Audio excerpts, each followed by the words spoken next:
या बातमीपत्राचे प्रायोजक आहेत pro rich look skin and hair studio.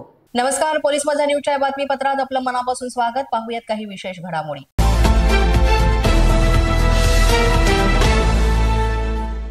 2 वर्षाच्या चिमुरडीवर खुनाच्या प्रयत्नाचा गुन्हा दाखल करण्यात आला। पोलिसांचा हा अजब कारभार समोर आलेला आहे आणि परिसरात आता संतापाचं वातावरण सुद्धा निर्माण झालंय। ही कल्याणची घटना आहे। कल्याणच्या मोहरी परिसरात झालेल्या दगडफेक प्रकरणी हा गुन्हा या 2 वर्षाच्या चिमुरडीवर दाखल करण्यात आलाय। यादीमध्ये 2 वर्षाच्या लहान मुलीचं नाव असल्यानं संतापाचा भडका उडालाय। तसंच नातेवाईकांनी, कुटुंबातल्या माणसांनी सुद्धा याविषयी संताप व्यक्त केलाय। 2 दिवसांपूर्वी फटाक्याच्या वादातून हा सगळा प्रकार इथं घडला होता। इतर या निरपराध चिमुरडीचं नाव वगळण्याची कुटुंबियांनी मागणी केली आहे।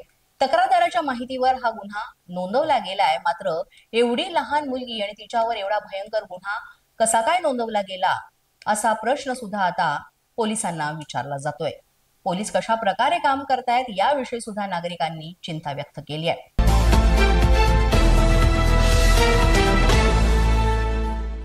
अरबी समुद्रामध्ये वादळ सदृश वातावरण तसंच अतिवृष्टी आणि ताशी 40 ते 50 किलोमीटर वेगानं वारे वाहणार असल्याची माहिती सध्या मिळते आणि त्यामुळेच मच्छीमारांनी समुद्रात मच्छीमारीसाठी जाऊ नये असा इशारा हवामान खात्यानं दिलेला आहे।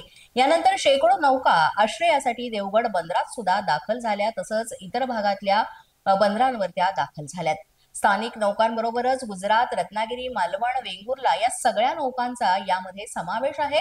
2 दिवस वादळ सदृश वातावरण इथे राहणार आहे, त्यामुळे मच्छीमारी व्यवसाय ठप्प झालेला आहे। मात्र हवामान विभागानं सांगितल्याप्रमाणे कोकणामध्ये सध्या काही भागामध्ये पाऊस पडतोय, त्यामुळे खबरदारीचा इशारा म्हणून हे सांगण्यात आलेला आहे।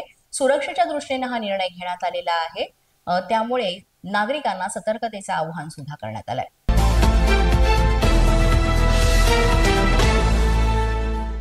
पोलीस माझा न्यूजच्या बातमीपत्रात वेळ झाले का छोट्याशा विश्रांतीची। पाहत रहा पोलीस माझा न्यूज। या बातमीपत्राचे प्रायोजक आहेत pro rich look skin and hair studio. विश्रांतीनंतर पुन्हा एकदा पोलीस माझा न्यूजच्या बातमीपत्रात आपलं मनापासून स्वागत।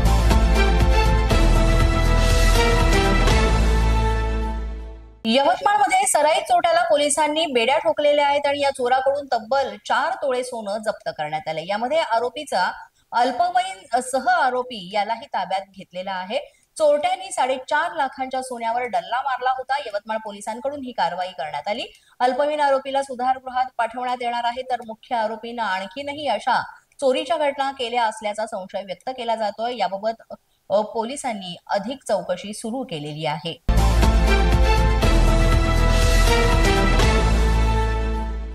वर्धेच्या सावंगी मेघे परिसरात बांधकाम सुरू असलेल्या घरातून 1,22,000चा मुद्देमाल चोरीला गेला होता। घरपोडी करण्यात आली होती इथे आणि घरपोडी करणाऱ्याला 24 तासात पोलिसांनी अटक केलेली आहे।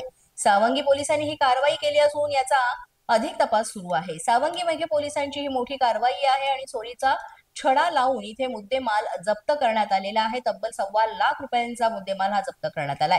यामध्ये एका महिलेला अटक केल्याची माहिती सुद्धा मिळते। वर्धा शहरालगत असलेल्या पोलीस स्टेशन सावंगी मेघे येथील पोलिसांनी एका चोरीचा हा छडा लावत 1,22,000 रुपयांहून अधिक किमतीचा मुद्देमाल जप्त केलेला आहे।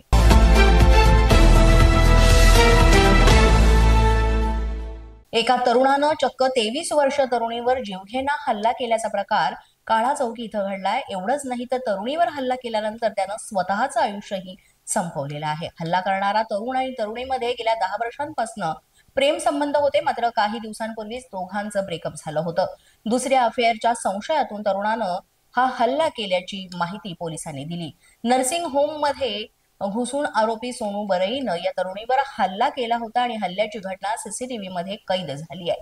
सध्या तरुणीवर जे रुग्णालयामध्ये उपचार सुरू आहेत, तर ज्याने हल्ला केला तो मुलगा मृत झालेला आहे असं म्हटलं जात आहे। त्याच्यावर केएम हॉस्पिटलमध्ये उपचार करण्यासाठी त्याला दाखल करण्यात आलं होतं, मात्र दाखल केल्यानंतर डॉक्टरांनी तो मयत झाल्याचं घोषित केलं। याची पुढील कारवाई आता सुरू आहे।